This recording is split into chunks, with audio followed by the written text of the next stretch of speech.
So now we're going to get ready for the reveal. So I want to get everything out of the way. I mean, this is like, this is the finale, right? This is the big thing.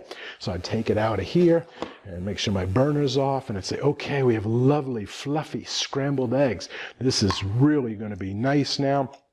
So I would take these and I'm going to do the reveal. So before I do that, I'm going to kind of scrape down the sides so there's not like leftover eggs on there when I do this. So the audience doesn't have to know you're doing this, and I'm going to take this and I'm going to take my pan and then I'm going to turn it, right? Okay, so now I take it and I keep talking about if it's not done. Oh, folding over the eggs, right? They only need a few minutes to cook when they're ready. Okay, so they're partially cooked now, and I'm folding them over. Oh, they smell wonderful. Look at these colors, see? So basically I'm stalling here, I'm telling stories, I'm waiting for the heat in the pan, the residual heat to finish cooking it. But when I think it's ready, prepare my plate, move it over to center, right? This is the center place for this. And now I'm doing the big reveal, okay, where I'm going to be engaging. I'm looking at the camera and I'm going to say, okay, let's look at these finished eggs, right? So now I'm going to look down and then the audience would hopefully follow with me too, right? And I can say, oh, here we go. Take the eggs, put them down. And again, don't just plop them onto the plate. That wastes some of the drama. I might even turn my hand so it's easier here. And I'd say, okay, let's put these out on the plate. Isn't that? And I might even lower my voice, and we'll talk about vocals in the next module. Ooh, doesn't that look great? Putting those scrambled eggs down there. Look at the colors in that. Isn't that amazing? They smell wonderful. Put those in there. Oh yeah, great. Put my pan over here. They certainly look and smell delicious.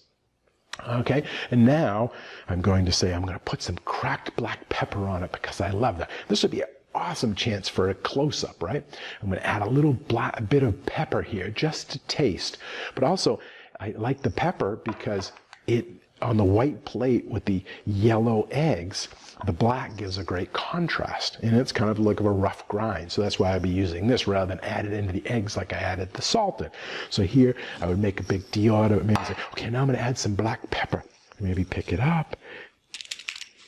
Give it a few. Now, so if you can see that coming in, I'm going to move it over here just so this one can see it a little bit closer.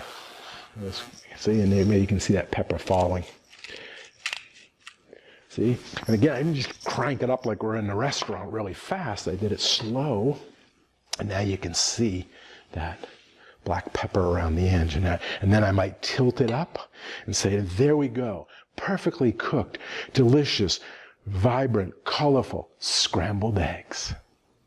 Okay, I'm looking down at it, I'm holding it up. And then I might even taste it. Sometimes on screen they want to see you taste it. They want to see what it's like. So I might have an eat, but this is just scrambled eggs, nothing real fancy here. But they're going to look down. It's the final position. I lift the plate up slightly, an angle. I say, that's how you make perfect scrambled eggs.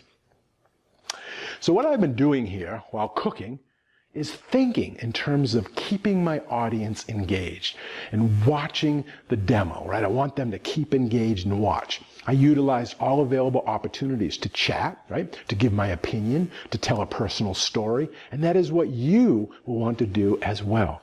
Keep looking at your audience, or the camera in this case, and you'll find it makes a difference, right? Okay, well that's all for this lesson. I'll see you all in the next module.